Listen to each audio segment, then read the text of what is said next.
talk about Trump's tweet today and why this monument might look familiar.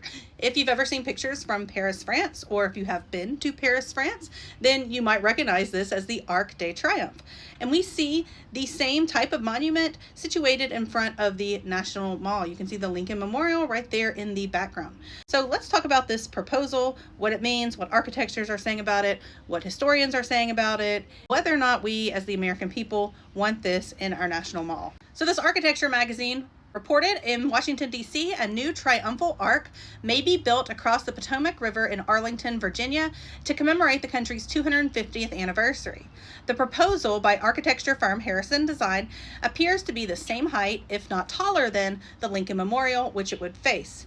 News of the arch circulated yesterday after Jim Watson photographed 3D printed scale models of Harrison's design proposal at a meeting in the Oval Office between President Trump and Finnish Prime Minister Alexander Stubb. What says on Trump's desk in the Oval Office was a plan for a triumphal arch on the other side of the river from the Lincoln Memorial, and some critics are comparing this to a plan that the mustached man similarly had. This tweet says same energy, and you see the mustached man standing there looking at his own design strategies to make Berlin the capital of the world. And then this image is from a book, a history book that talks about mustached man's sketch of his own triumphal arch that he wanted to erect in Berlin. However, we know how that story ended. He lost the war, and no such monument today exists in Berlin. Now, not everybody is making that quite extreme comparison to the mustache man.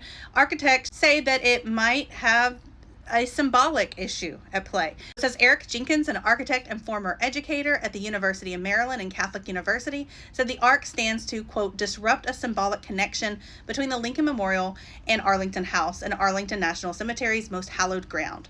Jenkins, who has taught studios in Rome, recognizes the virtue and importance of learning from Greco-Roman architectural history, called, quote, contemporary classical architecture an oxymoron if there ever was one. Connection is the key. Linking, bridging, reconciling. That's what the Memorial Bridge does. It unites Lincoln's legacy with Arlington, once home to Robert E. Lee, now a site of national mourning. This arch would more than likely obscure John F. Kennedy's eternal flame that can be seen from the Lincoln Memorial on dark nights. Inserting a grand false monument into that axis and space breaks that symbolism. It risks replacing subtlety with spectacle, solemnity with show. And that's not really surprising because we know that Trump, he likes spectacle. So let me know what you think. Would you like to see our National Mall in Washington, D.C. have this type of architecture, or do you think this is doing a little bit